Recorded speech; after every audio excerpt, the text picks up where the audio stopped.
Hey guys, tonight we're going all the way back, way back, to a time before alarm clocks, before pizza, and even before socks. We're heading to ancient Egypt, where the desert air is thick with incense, the Nile hums softly under a low moon, and somewhere in the distance you can almost hear the clack of wooden game pieces moving across a board that might just be the world's oldest. Imagine you're walking barefoot along a narrow path between two rows of mud brick homes, the walls still warm from the sun. A breeze carries the faint scent of lotus and roasted lentils, and everything feels slower, softer. The sun set hours ago, but this part of town stays awake just a little longer. The moon hangs low and lazy in the sky, painting everything in silver blue hues.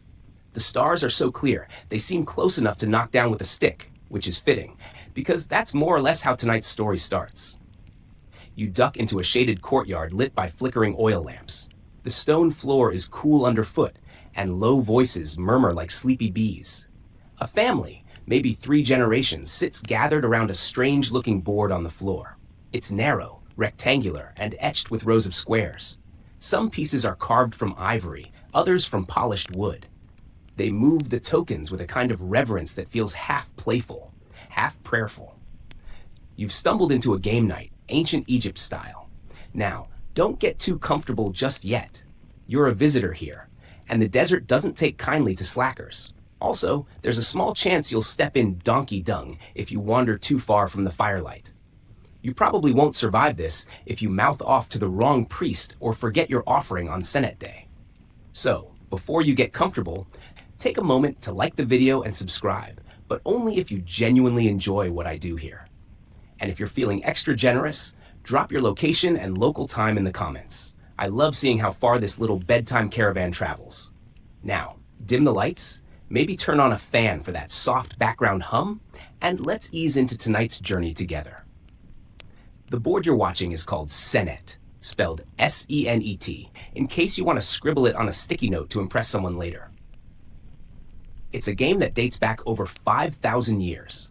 That's older than Rome, older than the Trojan War, older than the word board, probably. And yet, people played it for thousands of years, from peasants in dusty villages to queens reclining in gold-leaf chairs. Historians still argue whether it was purely a game or more of a religious ritual cleverly disguised as after-dinner entertainment. The board itself? Simple at first glance. 30 squares, arranged in 3 rows of 10. But each square has a purpose. Some are safe, some send you backward. A few are straight-up spiritual landmines. And to move, you don't use dice. No, you toss 4 flat sticks, each marked on one side, like some cosmic game of popsicle fate. 2 face-up sticks, move 2 spaces. 4 face-ups, you get a bonus roll. It's oddly satisfying, and probably rigged. Just a little. You crouch beside the family, trying not to look too much like a time traveler. One of the elders, a woman with a voice like honey over sand, waves you closer. Her fingers, gnarled but graceful, nudge a piece forward. Her opponent groans softly, then laughs. Someone's goat bleats from the street. Across the courtyard, a toddler picks up a game piece and starts chewing on it. No one stops him. It's hard not to notice how many things about this night feel familiar. The glow of lamplight, the low hum of conversation, the arguments over rules no one wrote down. You can't move there. I can too if I rolled 3. That was clearly a 2. Ask the gods. You've heard versions of this in every modern living room with a Monopoly board. And yet, there's something different too. Something weightier. You start to realize Senet isn't just a pastime. It's a map, a metaphor, a way to understand life, death, rebirth, and how to avoid getting stuck on square 27, which everyone seems to agree is the worst. Historians have found Senet boards carved into the floors of tombs and painted onto walls of burial chambers, as if the dead might get bored waiting for judgment. Some were fancy, ivory inlays, gold trim, even little built-in drawers for the pieces. Others were simple sketches scratched into sandstone. But always, the same 30 squares. No one knows exactly when the first Senet board appeared, but there's evidence of it as early as 3100 BCE. And as the centuries rolled on, the game grew more layered, more mystical. By the time of the New Kingdom, think King Tut and Cleopatra's slightly more punctual ancestors, Senet wasn't just about winning. It was about reaching the end with your soul intact. Because the end of the board? That wasn't just you win. It was you've reached paradise, the afterlife. You've passed the tests, dodged the chaos snakes, and earned eternal peace. That's a lot of pressure for what is, technically, a board game played by children. But hey, no one said Egypt did anything halfway. A dog snores softly in the corner. Someone brings out a fig cake, and the smell of honey drifts through the courtyard. The youngest player yawns. You lean back against the cool wall and close your eyes for a moment. Somewhere, someone rolls the throwing sticks again. Another game begins. The moon's still high when you open your eyes again, and the courtyard is quieter now. Most of the children have dozed off, heads in laps or curled beside the family dog, who occasionally twitches in his dreams. But the game continues, slower now, softer. Two elders sit opposite one another with the board between them, their hands moving like they've done this 1,000 times before. Tonight's version of Senet is a little different from what you saw earlier. The same 30 squares, yes, but this board has tiny symbols painted onto 5 of them. One shows a single bird, wings outstretched. Another, a swirling set of lines that might mean water. These aren't just pretty decorations. They're markers, special tiles with meaning. Land on one, and you're either blessed, cursed, or stuck replaying that same square until the gods give you a break. You lean in, curious, but careful not to cast a shadow. The players roll the throwing sticks again. Clack, clatter. 2 face up. The ivory piece slides forward with a soft scrape across wood. One of them hums something tuneless. Senet might have started as a simple race game, but over the centuries it evolved into a kind of spiritual labyrinth. By the time you're witnessing now, let's say mid-New Kingdom Egypt, give or take a century, Senet was no longer just entertainment. It was allegory, philosophy, a mini version of the soul's perilous journey through the underworld, complete with setbacks, blessings, and the occasional awkward shuffle back to square one. Kind of like trying to explain your job to your grandmother. Really. Historians still argue whether Senet's spiritual side came first, or if people just kept layering meaning onto an already popular game. Did priests invent the metaphors? Or did everyday players start seeing connections and whispering, what if landing on this square means something more? The debate continues, though one papyrus fragment seems to suggest at least some players believed the game could influence their fate beyond the grave. That's a lot of pressure for what is, essentially, ancient Candyland. You're handed a tiny ceramic cup. Inside is a thick, earthy brew. Beer, but not as you know it. It's grainy, lukewarm, and slightly sour. Not exactly craft brewery quality, but it does the job. The man who handed it to you raises his eyebrows, waiting for a reaction. You nod slowly. He grins. The more you watch, the more you notice something interesting. No one plays exactly the same way. The basic goal, reach the final square before your opponent, stays constant. But the rules? Fluid, like the Nile itself. Some players allow backward moves, others don't. Some let you stack pieces, others cry heresy if you try it. Everyone has the right way to play, and oddly enough, they're all different. That's because Senet, despite its popularity, never came with a printed rulebook. Every region, maybe even every family, had its own tradition.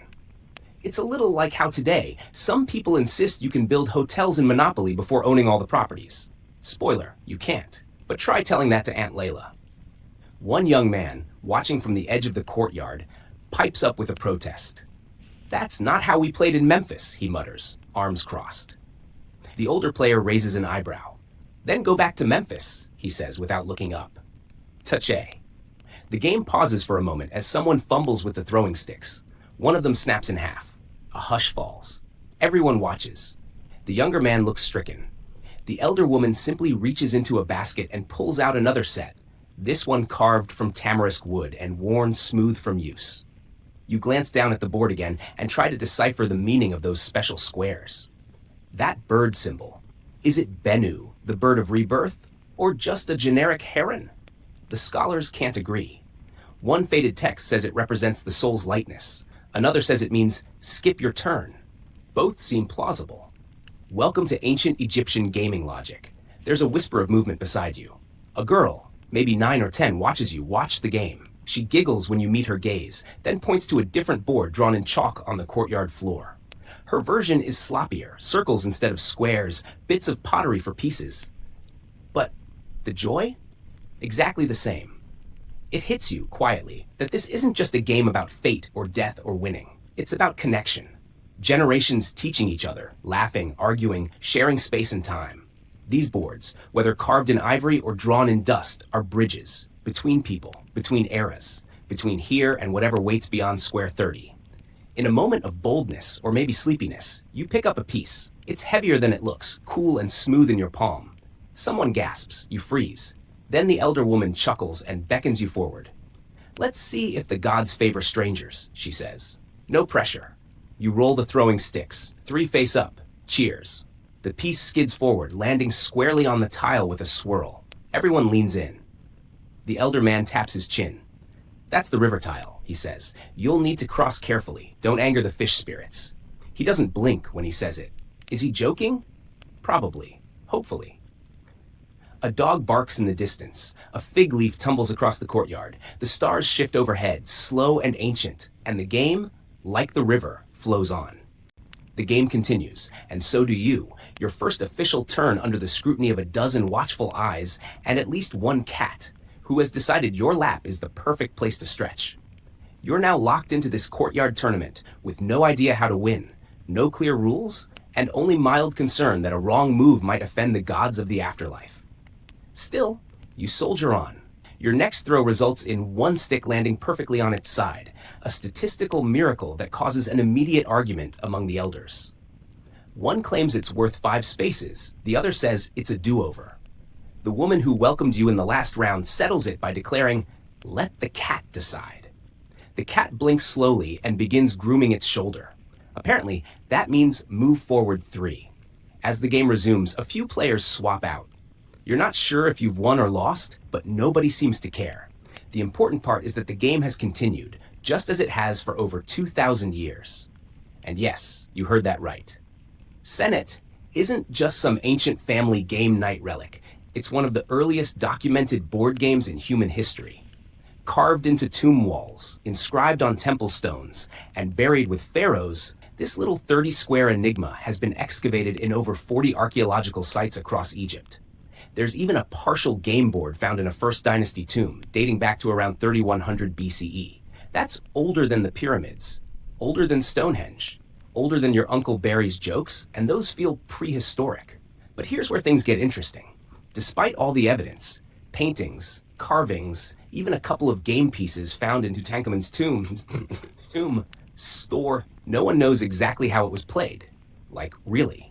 The rules were never written down in full, not even on a scroll with hieroglyphs and a helpful diagram. That hasn't stopped historians, of course. Over the past century, dozens have tried to reconstruct based on what little we have. The results? All over the board. Literally. Some scholars argue it was a strict linear race. Others think it involved more strategy, maybe even trapping or blocking opponents, like a proto-checkers. A few fringe theories suggest it was less competitive and more like a ritual. You weren't playing against another person, but rather against fate itself. That would explain why Senet boards were placed in tombs. They weren't just for entertainment in the afterlife. They were tools, guides, passports through the dangerous terrain of Duat, the Egyptian underworld. You glance at the girl's chalk-drawn board again. She's now playing against a chicken. The chicken is winning. That spiritual connection might seem like a stretch, but it's backed up by art. In the tomb of Nefertari, a beautiful mural shows the queen playing Senet alone, with the caption suggesting she is facing off against an invisible opponent, possibly her own Ka, or spirit. That's like setting up a chessboard against your own soul. Intense, and yet charming, because despite the serious symbolism, Senet remained a fixture in casual life. Imagine a game that's both sacred and social, played by priests in temples and kids in alleyways. That was Senet. Historians still argue whether the game was democratized by design, or if it started as a noble pastime and trickled downward like so many fashion trends do. First the pharaoh wears the wig, then suddenly everyone's got one. There's something oddly comforting about that. It suggests that people have always needed play. Even in a society structured around divine order, afterlife prep, and monumental architecture, there was room for an evening spent tossing sticks and sliding pieces across polished wood. Tonight, you're seeing that firsthand. The elder who first invited you to play leans in. He asks, without looking at the board, "Do you feel lucky yet?" You smile, unsure if it's a joke. Probably. Hopefully. The piece in your hand is smooth, worn down from generations of fingers. It's shaped like a tiny cone, once painted, but now faded to a pale shadow of its former glory. It smells faintly of cedar. You wonder if this exact piece might have sat in someone's satchel as they journeyed up the Nile, or in a palace chest beside jars of honey and kohl eyeliner. A teenager across from you, cheeky and squinting in the moonlight, says something that makes everyone laugh. You don't catch the words, but the mood lightens. Someone brings out flatbread, warm from the coals, and places it within reach. The cat doesn't budge. The rhythm of Senet, like a lullaby, starts to lull you. Throw, count, slide. Wait, repeat, occasionally grumble about your bad luck or claim a piece is cursed. That's apparently a valid excuse here. Someone offers a tiny flute performance during a lull in play. The melody floats over the courtyard, soft and sweet, interrupted only by the occasional chuckle or rustle of linen robes.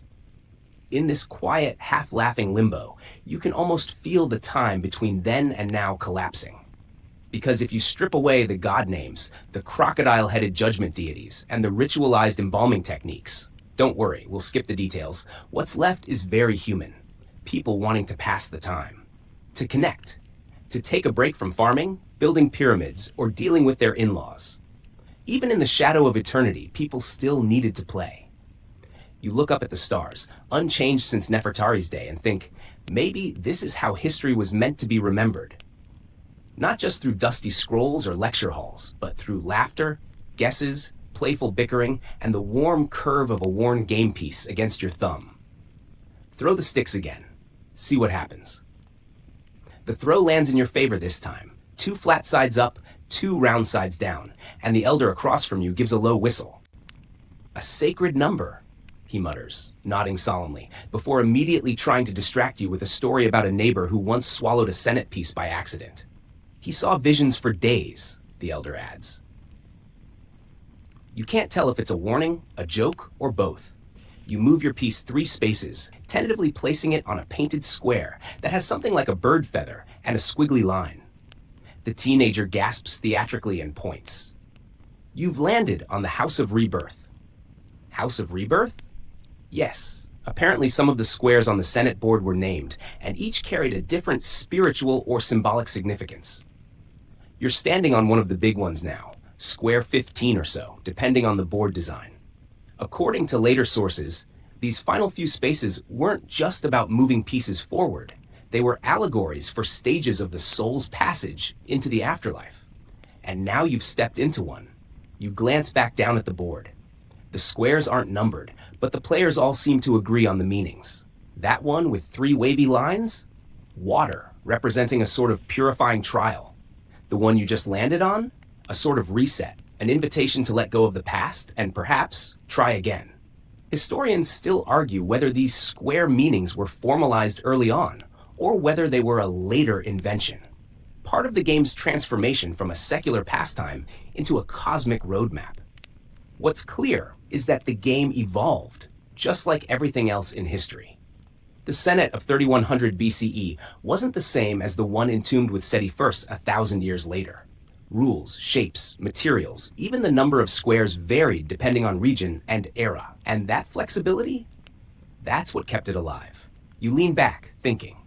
There's something charming about a game that doesn't cling too tightly to formality, one that flows with its players, adapting over generations. Some boards were ornately carved from ivory and inlaid with glass for royalty.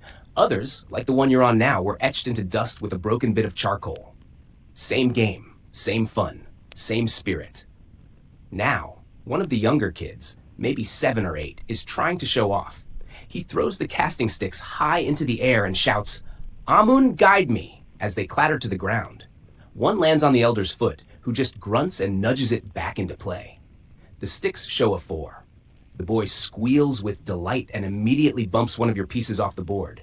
Apparently that's legal. Your piece returns to an earlier square. Maybe. Or maybe it goes to the House of Water. May, says the teenager, now chewing on a date. Depends on your heart. She grins. Is it light? You smile politely, hoping that's rhetorical. Senet, as it turns out, wasn't just about luck. It was layered, part strategy, part symbolism, part spiritual test. Some modern scholars even compare it to chess in that way, not because of the tactics, but because of the mental space it occupies. Playing Senet is about watching, predicting, calculating, and accepting the unpredictability of the gods. Also, cats. Don't forget the cats. You reach down to gently nudge the feline currently sleeping across your legs. It flops onto its side and purrs. The teenager laughs. Bastet blesses you, she says, referencing the Egyptian goddess of home, fertility, and feline justice. It's a weirdly powerful moment. You're surrounded by strangers from thousands of years ago, speaking in gestures, snorts, and the occasional translation from the teenager. But still, it all feels familiar. Like any night playing cards with cousins, or trying to explain Uno rules to your grandma while she accuses you of cheating. A breeze stirs the edge of the courtyard. Somewhere beyond the sandstone wall, a donkey brays once, then quiets. The sound blends with the murmuring voices, the rattle of cast sticks, and the low hum of nighttime insects. The fire crackles. Someone passes around a cup of something sweet and slightly gritty, probably date wine. You take a cautious sip. It tastes like raisins left in the sun too long, but in a cozy way. Another player leans over. Don't worry, she says, glancing at your displaced piece. The game teaches patience. She taps her own token, then moves it backward. Sometimes you have to go the wrong way to go forward. A deep line, you think, for a board game. But that was the beauty of Senet. It existed on multiple levels at once. It wasn't just a game. It was a metaphor for life, for afterlife, for the uncertainty of fate. Every move was a step, every toss a choice, and every bump a challenge. It asked you to trust, to try, and to keep going, even when the board seemed stacked against you. You toss your sticks again. The cat doesn't flinch. A 3. You move forward, gently, cautiously, sliding your piece into the square that once belonged to the teenager's falcon-headed marker. She shrugs, then reclaims a different token. The cycle continues. The game rolls on. Later, someone brings out a flute again. Same song, different key. It feels slower this time, more introspective, like even the melody knows the hour is late and dreams are near. The players' voices dim to murmurs. Even the jokes grow soft, as if not to wake the ancestors. You glance down again. Your token, once pushed back, is now closer to the end of the board. Near the square of Ra, someone whispers. Almost free, almost ascended, or maybe just about to win. Hard to say, but it doesn't really matter. Here, in this quiet courtyard under a sky littered with stars, your mind slows. Your hands relax. You let go of needing to know the rules and start enjoying the rhythm of the play. One piece at a time, one step forward, one story deeper into the past. A hush falls over the courtyard as your token edges closer to the last few squares. You don't say anything, and neither does the teenager across from you. She just raises an eyebrow and drums her fingers on her knee. You've now landed somewhere between the Square of Ra and the House of Happiness, according to the group's whispered commentary. Again, there are no official markings, but somehow everyone agrees where you are. You glance at the board. The painted squares are faint, the lines scratched and redrawn over who knows how many generations. Still, it holds power. There's a tension to the game now, a sense that something important is unfolding, even if no one's exactly sure what that is. You're not alone in feeling it. Because by this point in history, Senet wasn't just some popular pastime. It had become part of the cultural and spiritual fabric of Egyptian life. People believed it reflected the soul's journey through the duat, the underworld. It was both a game and a ritual. In some tomb inscriptions, pharaohs are shown playing Senet against unseen opponents, perhaps gods or the forces of chaos themselves. Imagine that for a second. You're dead, and your eternal fate might be decided by a board game. If that sounds terrifying, it kind of was. But it was also comforting, because for Egyptians, the afterlife was navigable. It had rules, like Senet. If you were clever, lucky, and morally sound, you could reach the field of reeds, the perfect, eternal version of Egypt. No more hunger, no more sand in your sandals. Just peace, papyrus fields, and the world as it should be. Historians still debate how seriously people took the symbolic elements of the game. Was it a true religious rite for commoners, or just a nobleman's indulgence that got spiritualized over time? Some say every household played Senet for fun. Others argue it became almost exclusive to the elite toward the New Kingdom. But one thing's clear. It was everywhere. Senet boards were found in temples, tombs, homes, and palaces. Some were portable, tucked inside wooden boxes with hidden drawers for the casting sticks. Others were elaborate stone carvings, permanently affixed to furniture or built into floors. At Karnak, graffiti boards scratched into stone suggest that even the priests occasionally snuck in a quick game between ceremonies. You picture that. Two solemn men in linen robes whispering prayers one minute, bickering over whose turn it is the next. And speaking of turns, it's yours. You toss the casting sticks gently this time, careful not to wake the cat that has now curled around your ankle like a furry ankle bracelet. A 1. Not ideal, but it'll do. You move your token to the square of 3 truths, or maybe it's the House of Beauty. The rules about these squares remain vague. The teenager across from you shrugs and says, "You get to stay, for now, for now." A phrase that pretty much sums up both life and Senet. Across the courtyard, a new player joins the group, an older woman with skin like tanned leather and hair twisted in elegant loops. She carries her own casting sticks, polished ones, ebony, perhaps. She sits, nods once, and then immediately throws down a 6. No drama, just business. Your fellow players glance at each other with barely concealed respect. Apparently, she's good, and just like that, your sleepy little game gains a bit of edge. But even as the stakes rise, there's something hypnotic about the rhythm of play. Toss, count, move, wait. Toss again. It's like the turning of a water wheel, predictable, soothing, ancient. And somewhere between your 6th and 7th turn, you stop thinking altogether. You just flow. It's a trance-like state familiar to gamers across time. Call it the zone, call it meditative focus, or just call it playing. But in that moment, you're neither in ancient Egypt nor in your modern bed listening to a podcast. You're just here, deep inside the story. And it's a weirdly lovely story, a mix of strategic movement, spiritual metaphor, and vague house rules agreed upon by firelight. Someone makes a joke about the House of Repeating Sorrows, probably a made-up square that causes you to lose a turn whenever someone coughs. The group laughs. Even the cat makes a noise, though that might just be a yawn. Then slowly, the older woman reaches the final square, a hush. She places her token with reverence, then gently tips it forward. A quiet click on the stone board.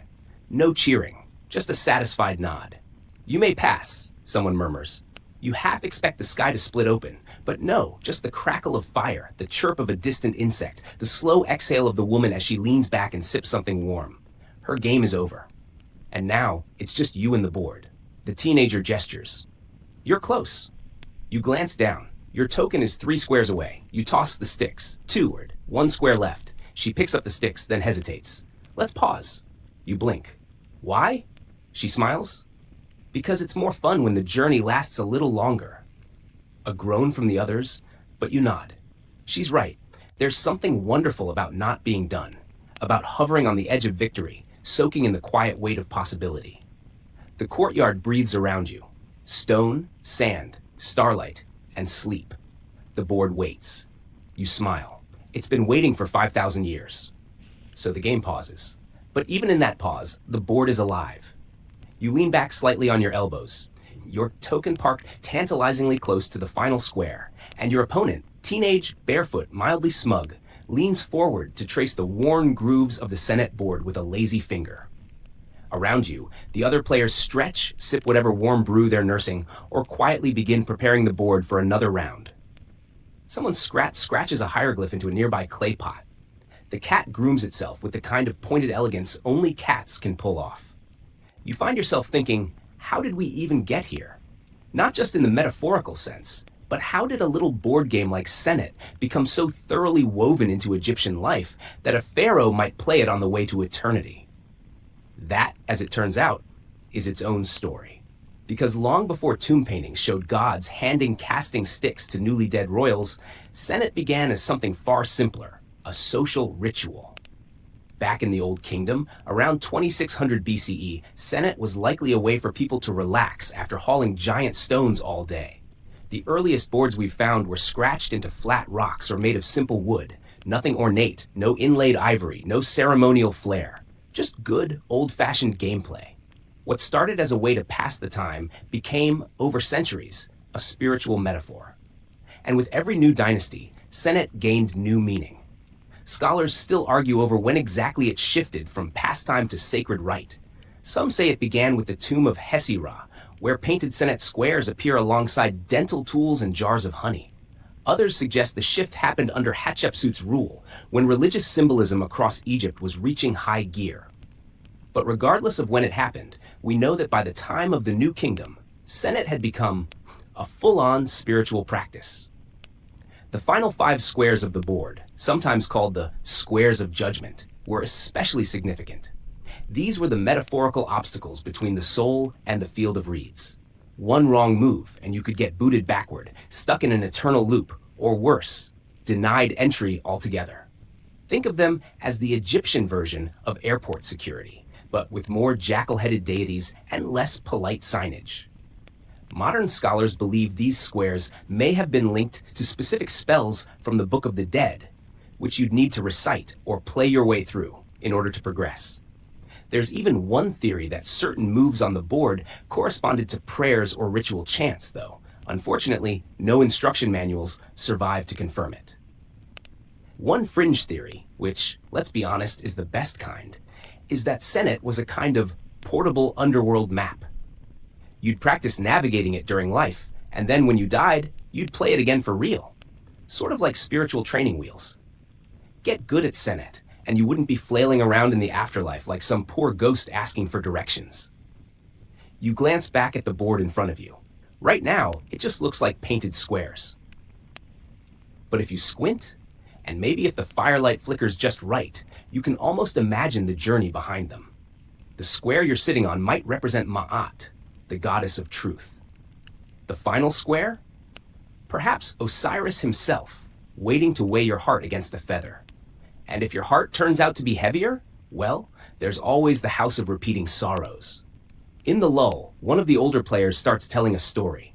She says her grandmother used to whisper a family legend, that an ancestor once played Senet with the god Thoth and lost. As punishment, his tongue was tied for a year, and he could only speak in riddles. No one could understand him until he won the game in a dream. After that, he never lost again. You're not sure if this is true, but you like it, because it's the kind of story that sticks.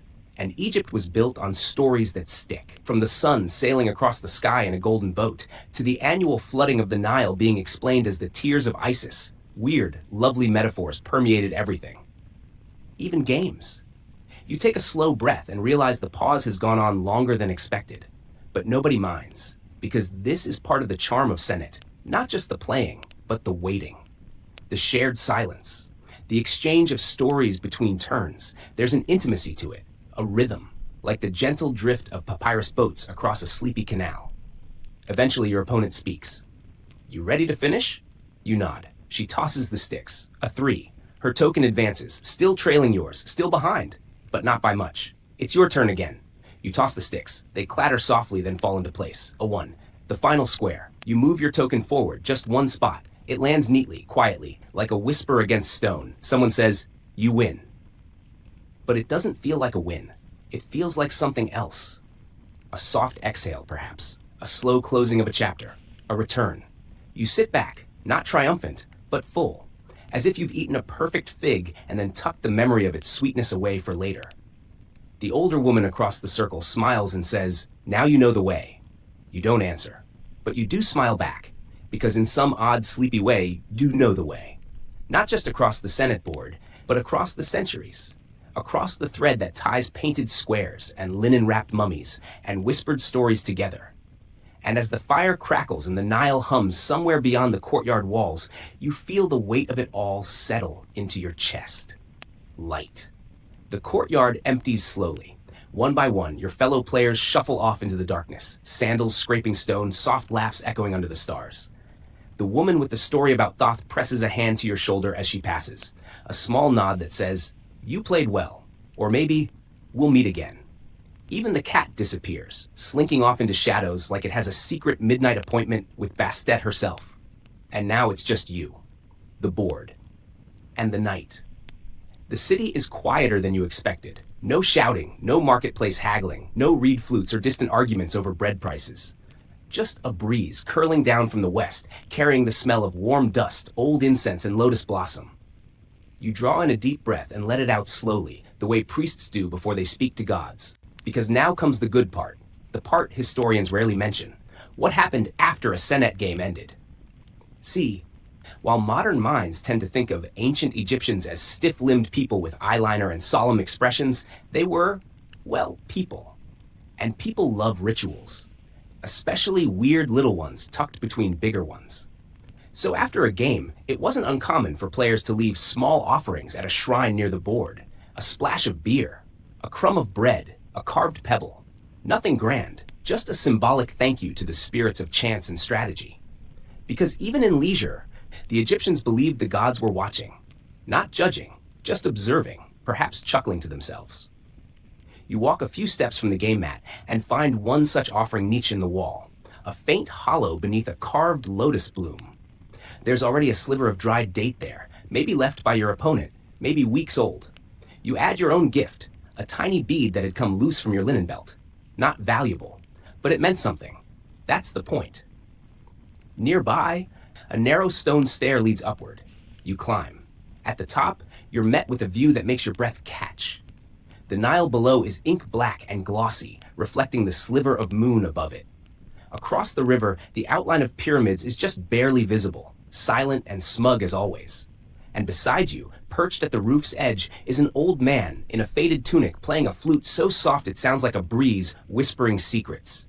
He doesn't look at you, just keeps playing. The tune is low, slow, and vaguely familiar. Maybe a hymn to Hathor. Maybe just something he made up. You sit, and then slowly, the stories start to stitch themselves together in your head. Because now that you've played Senet, now that you've climbed high and looked low, the pieces of the ancient Egyptian puzzle start to click, and you begin to realize something odd. Senet wasn't the only game in town. Oh no, Egyptians had many games. Some that seem familiar, some completely baffling.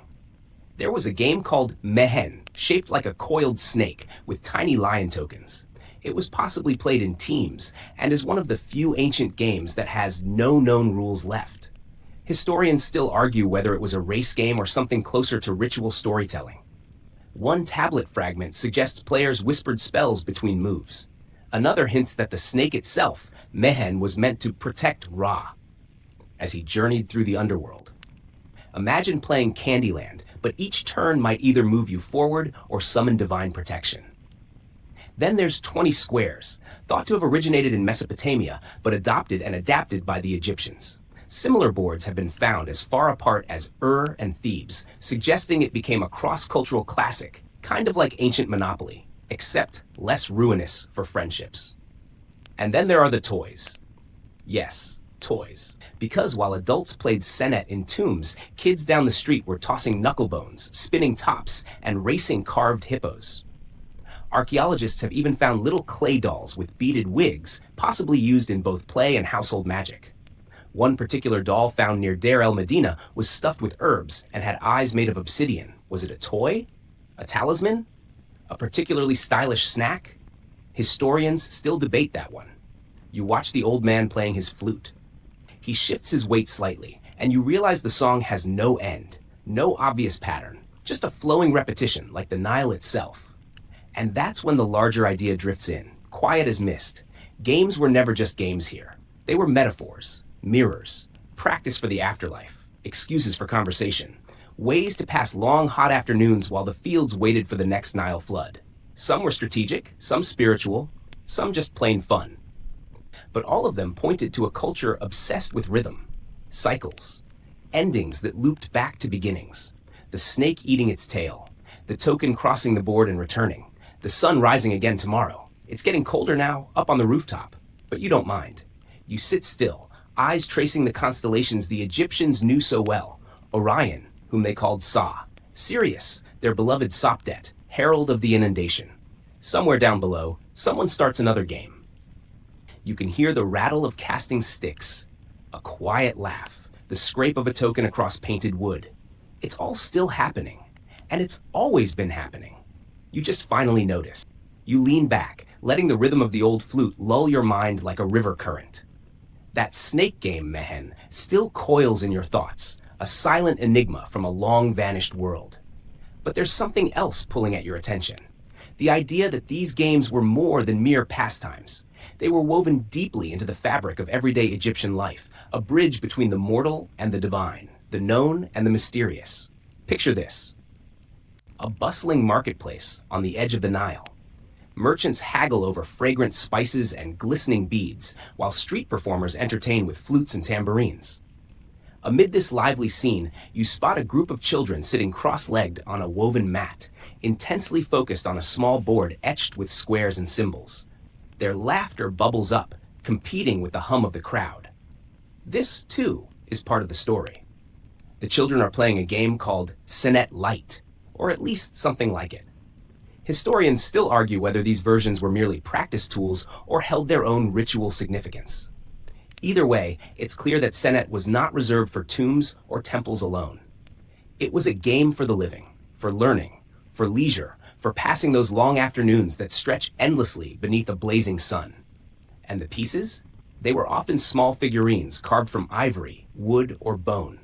Some shaped like animals, others more abstract. You might find a falcon symbolizing Horus, or a tiny scarab beetle representing transformation and renewal. Touching these tokens, players were reminded of the cosmic order and their place within it, a gentle nudge that every move had meaning beyond the board. Meanwhile, grown-ups had their own distractions. Around dinner tables, after the day's work was done, they'd play Hounds and Jackals, a game involving long, narrow boards and little dog-shaped pieces chasing jackal-shaped opponents. Unlike Senet's spiritual undertones, Hounds and Jackals had a competitive edge, almost like a quiet race to outwit the other. But even here, historians debate whether it symbolized the eternal chase between chaos and order. At the same time, the Egyptians' love for games spread beyond boards and pieces. There were contests of strength and skill, throwing games with stones or sticks, and even riddling challenges posed by traveling minstrels. These social games wove communities tighter, mixing strategy with storytelling, fun with meaning.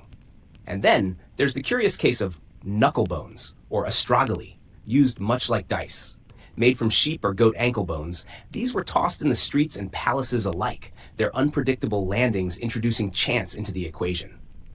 Interestingly, knucklebones weren't just for play. They often appeared in funerary contexts, hinting at a connection between luck and the afterlife journey. You might chuckle to yourself imagining an ancient Egyptian version of craps, though perhaps the stakes were eternal. But there's a whisper of doubt lingering in scholarly circles. Did all these games serve the gods, or were some purely for earthly amusement? Historians still argue whether Senet's spiritual significance was an original feature or a later interpretation layered on after it became popular. Regardless, one thing is certain. The Egyptians loved their games, in all their shapes and meanings. They were stories played out on boards, moments shared in sunlit courtyards, and rituals danced between life and death. You breathe in the night air, letting the quiet settle. Somewhere, a dog howls faintly, a distant echo blending into the city's pulse. Tomorrow, you think, you might try carving your own game pieces. Maybe a little falcon for luck, maybe a scarab for change. Or maybe you'll just sit and watch the river flow, quiet and steady, as it has since the dawn of time. The sun rises slowly over the Nile, casting long shadows that stretch across the mud brick walls of the village. You find yourself back on the dusty street, where the scent of fresh bread mingles with the faint aroma of lotus flowers. The day begins, but your mind lingers on the silent, ancient board games that once captured the imaginations of kings and commoners alike. Today, you wander toward a bustling workshop where skilled artisans carve game pieces from ivory, wood, and stone. Watching them work, you notice the careful attention paid to every detail. The shape of a falcon's wing, the curve of a snake's tail, the delicate hieroglyphs etched onto each token. These craftsmen aren't just making toys, they are crafting tiny gateways to worlds both real and imagined.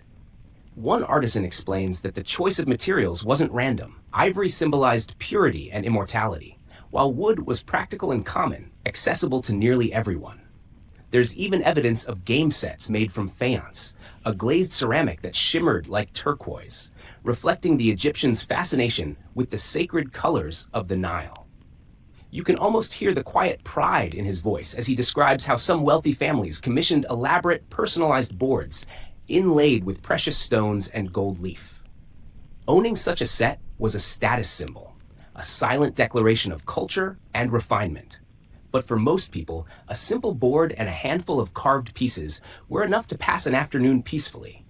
You sit nearby, running your fingers over the smooth surface of a worn Senet board, imagining the hands that have touched it before you. Some of these boards were placed in tombs, tucked away for eternity, as companions for the deceased on their journey through the afterlife. Others, battered and faded, tell stories of countless games played beneath the warm Egyptian sun. And speaking of the afterlife, historians still argue whether Senet was originally invented as a religious game, or if its sacred associations developed later as funerary customs evolved. Was it a game to prepare souls for judgment, or simply a popular pastime embraced by both the living and the dead? The answer remains as elusive as the distant sound of temple bells. Nearby, children play with their own handmade toys, knucklebones tossed in the dust, spinning tops whirring with a soft buzz, and little dolls dressed in linen robes. Their laughter is a reminder that play, in any form, is a universal language. As the day warms, you pause to watch a group gathered around a game of hounds and jackals, the narrow board stretched across a low table. The players lean forward, faces intent, fingers flicking pieces along the squares. The game's origins are less certain than Senet's, but its popularity suggests it too carried meaning beyond mere chance and skill. You marvel at how these ancient games served multiple purposes, teaching strategy, reinforcing social bonds, and connecting players to the divine cycle of life and death. It's as if every roll of the knucklebones, every careful move across the board, was a small echo of the grand cosmic dance that governed their world. As the afternoon light softens, you find yourself wondering, if you had lived then, would you have been a patient strategist, a daring risk-taker, or a casual player content to watch and listen? And would your game pieces carry secret meanings, or just the marks of a simple, joyful life? The workshop hums quietly around you, the steady rhythm of carving tools mingling with the distant song of the Nile. You feel the weight of history settle gently on your shoulders, a comforting reminder that even in the smallest moments, people have always sought ways to connect, to play, and to dream. The evening air cools as the sun dips behind the desert horizon, casting a soft, amber glow over the ancient city's sandstone walls. You find yourself wandering through a quieter neighborhood where the scent of roasting dates lingers and the faint flicker of oil lamps begins to dance in windows. It's a moment perfect for stories, especially those about the curious rituals and traditions surrounding these beloved games. Imagine a family gathered after supper, the children tucked in close as the elders pull out a well-worn Senet board. The pieces gleam faintly under lamplight, each move deliberate, each gesture accompanied by gentle laughter and whispered advice. For many Egyptians, playing these games was more than mere entertainment. It was a ritual steeped in symbolism.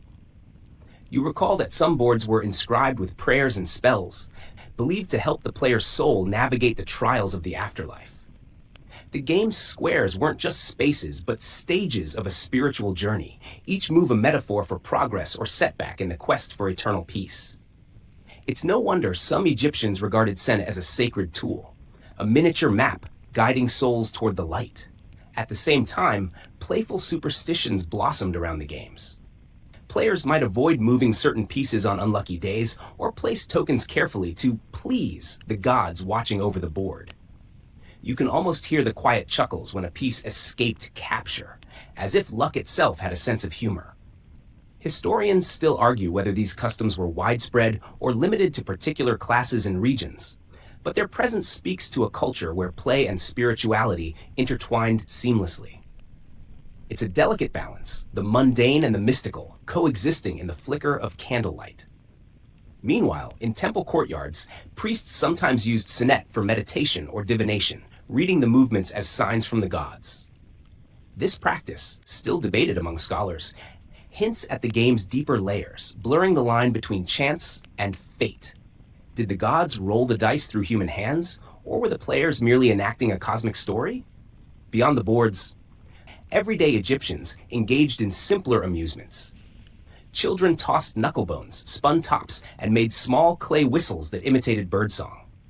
These small joys provided respite from the harshness of desert life, moments of shared delight and quiet wonder. You pause, imagining the gentle murmur of conversation, the rustle of linen robes, the clink of carved pieces as they shifted across the boards. The night wraps around you like a soft blanket, carrying echoes of laughter and stories long past. In this timeless space, the games remind you that even millennia ago, people sought comfort and connection through play, a universal thread weaving together the tapestry of human experience. Stars begin to scatter across the sky like tiny specks of glitter, and you find yourself drawn to a quiet courtyard illuminated by... Section 11. The stars begin to scatter across the sky like tiny specks of glitter, and you find yourself drawn to a quiet courtyard illuminated by the warm glow of oil lamps. Here, you discover an intriguing scene. A group of women delicately carving tiny game pieces from bone and ivory, their hands moving with practiced grace. Their work is not just artistic, but deeply symbolic, reflecting ancient beliefs and social customs. In ancient Egypt, women played an essential role in crafting and maintaining these games, often creating personalized sets for family members. Some scholars suggest that these pieces weren't just toys, but tokens of affection, gifts that carried blessings and good wishes. Imagine the care put into each curve and detail, the soft murmur of conversation weaving stories into the carvings. One popular figure carved into the pieces was the scarab beetle, symbolizing rebirth and protection. Others included falcons, representing the sky god Horus, or even small human figures depicting family members or deities. The choice of iconography revealed personal hopes and cultural values, turning each game set into a miniature world of meaning. You might find it charming to think that the same hands that spun stories and sang lullabies also shaped these tiny artifacts, linking play with love and legacy. Historians still debate how much of this craft was purely decorative and how much functioned as talismans or spiritual guides. Meanwhile, in the bustling marketplaces, game sets were sold alongside everyday items, bread, linens, and spices, highlighting their importance in daily life. Owning a Senet set was a sign of refinement, a token of leisure in a society that valued balance between work and rest. At the same time, the games served as subtle tools for teaching strategy and patience, qualities prized in both children and adults. The slow, deliberate moves across the board echoed the rhythms of the Nile itself. Predictable, yet full of hidden surprises. And let's not forget the less obvious quirks. Some game pieces were rumored to have been used as charms against bad luck or illness, tucked into clothing or carried during journeys. You can almost picture an ancient traveler clutching a small falcon token for protection on a dusty road. As the night deepens, you feel the layers of ancient life unfolding, the hands shaping ivory, the players plotting moves, the prayers whispered under breath. It's a gentle reminder that behind every game lies a story, and behind every story, a human heart reaching for meaning. Night settles fully over the Nile, the soft croak of frogs blending with the whisper of the desert breeze. You find yourself wandering into a quiet temple courtyard where faint traces of incense linger in the air.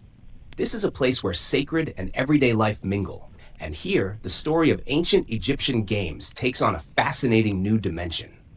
You watch as a priest sets up a Senet board on a stone table, the carved squares gleaming faintly in the flickering lamplight. This isn't just a game for passing time, it's a ritual. The priest's moves follow patterns believed to mirror the soul's journey through the afterlife, a symbolic enactment of divine judgment and cosmic order. This connection between game and spirituality runs deep. Senet's origins are wrapped in mystery, but many agree it was once thought to hold magical power, a miniature universe where fate and free will play out. Historians still argue whether the game started as a secular pastime and was later adopted for religious purposes, or if its sacred role came first. The symbolism is rich. Some squares represent dangers, others safe passages, and the final destination? A place of eternal rest and peace. The rolling of knucklebones to determine moves might be the ancient equivalent of casting lots, an appeal to the gods for guidance. Nearby, other games like hounds and jackals are played less ceremonially, enjoyed by nobles and commoners alike. But even these have stories hidden in their pawns and paths, echoes of hunting scenes or mythic journeys. The games blur the line between play and prophecy, strategy and spirituality. You lean back against a sandstone pillar, feeling the ancient energy pulse softly around you. The game becomes a meditation, a gentle reminder of life's uncertainties and the hope for harmony beyond. You recall the laughter of children playing with simpler toys, knucklebones, spinning tops, whistles, and realize that whether through sacred boards or playful pastimes, the human desire to find meaning in movement and chance is timeless. As the night deepens, you let the quiet rhythms of the temple wash over you, the faint sounds of stone against stone, breath against breath, guiding you slowly toward rest. The cool night air carries the scent of blooming jasmine as you stroll through a quiet village nestled along the Nile's edge. The soft rustle of papyrus leaves accompanies your steps, and you catch sight of an elder reclining on a woven mat, gently moving carved pieces on a well-used Senet board. His eyes twinkle with memories as he tells tales of how these games shaped the rhythms of daily life in ancient Egypt. You listen as he describes how the game was not just entertainment, but also a means of teaching patience, foresight, and even diplomacy. Winning required more than luck. It demanded careful thought and understanding of your opponent. The slow, deliberate pace made it ideal for winding down, perfect for those moments when the day's heat finally cools. He chuckles softly, recalling a story of a particularly stubborn noble who insisted that the outcome of Senet games influenced his decisions in battle. Whether or not this was true, it speaks to the powerful role these games played in shaping personal and political life. Interestingly, some scholars argue that Senet boards may have doubled as calendars or instructional tools for novices learning complex rituals. The grid of squares might have encoded symbolic meanings, serving as gentle reminders of the cycles of nature and society. Nearby, the sounds of children playing with their own handmade toys remind you that for most Egyptians, games were woven into the fabric of community life. Even simple pastimes like tossing knucklebones or spinning tops created bonds, passing traditions quietly from generation to generation. You imagine the gentle rhythm of conversation, the light teasing, the clinking of carved pieces moving across the board. It's a soothing image, a glimpse into a world where play, learning, and storytelling melded into a calm evening's ritual. As you settle into this peaceful scene, you feel a sense of continuity stretching back through millennia, reminding you that the urge to relax, connect, and find gentle amusement is truly universal. The stars shimmer faintly above as you wander past a bustling market, now quieting down for the night. The smell of fresh bread mingles with the distant calls of traders packing up their wares. Among the forgotten treasures left behind, you spot a small collection of ancient game pieces tucked away in a dusty stall, silent witnesses to centuries of play and leisure. These pieces tell stories beyond the game boards. Made from materials ranging from ivory to painted wood, each bears marks of use and care. Some were personalized, carved with initials or symbols representing family lineage, hinting at the deep personal value attached to these simple objects. You imagine a merchant carefully selecting these sets as gifts for a friend or family member, recognizing that a well-crafted game could carry meaning far beyond the immediate joy of play. It might symbolize friendship, respect, or even a gentle challenge to test wit and patience. Historians still debate the exact social reach of these games. Were they predominantly for the elite or widely enjoyed across social classes? Evidence suggests both. Some boards have been found in modest homes, while others adorned royal tombs. Beyond Egypt, similar games appeared across the ancient world. Mesopotamian royal game of for example, highlighting how the desire for leisurely strategy games is a shared human trait. Meanwhile, some quirky discoveries continue to amuse archaeologists. Tiny painted Senet pieces found in unexpected places, perhaps lost during travel or buried as good luck charms. It's these little mysteries that add color to the dry facts. As you tuck these images into your mind, you feel the quiet pulse of history, ordinary moments of joy, connection, and quiet challenge echoing across time. With the night deepening, your thoughts drift gently away, carried by the soothing rhythm of past lives and ancient laughter. The desert's hush deepens as dawn remains hours away, and you find yourself resting beneath a vast sky speckled with distant stars.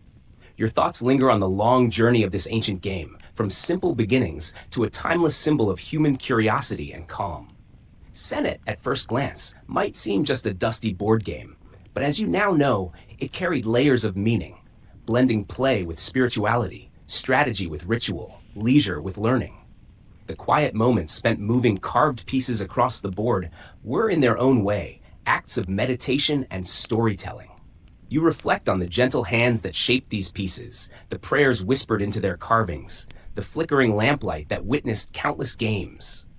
The stories shared, the soft laughter, the steady patience required. All these aspects invite you to slow down, breathe, and find comfort in connection. Historians continue to debate the finer points of Senet's history, the origins of its rules, the extent of its mystical associations, and its true role in ancient society. But the beauty lies in the mystery, in the quiet spaces between certainty and speculation. As you settle further into the night, the imagery of ancient Egypt fades softly like a gentle breeze, replaced by the calm quiet of your own room. The journey has been slow and soothing, a perfect path to drift toward sleep. Now, dim the lights a little more, adjust your pillow just so, and let the restful calm of centuries-old games carry you gently into dreams. As the story draws to a gentle close, picture the soft shuffling of game pieces, the rustle of papyrus leaves, and the far-off murmur of the Nile in the night. Let these delicate sounds fade like a lullaby, enveloping you in a soothing blanket of stillness and peace. The ancient world, with its subtle wonders and serene pleasures, now lies quietly beside you as you drift further into restful sleep. Remember, the games once played long ago remind us that even in the busiest or most tangled moments of life, there is always space for calm play and quiet reflection.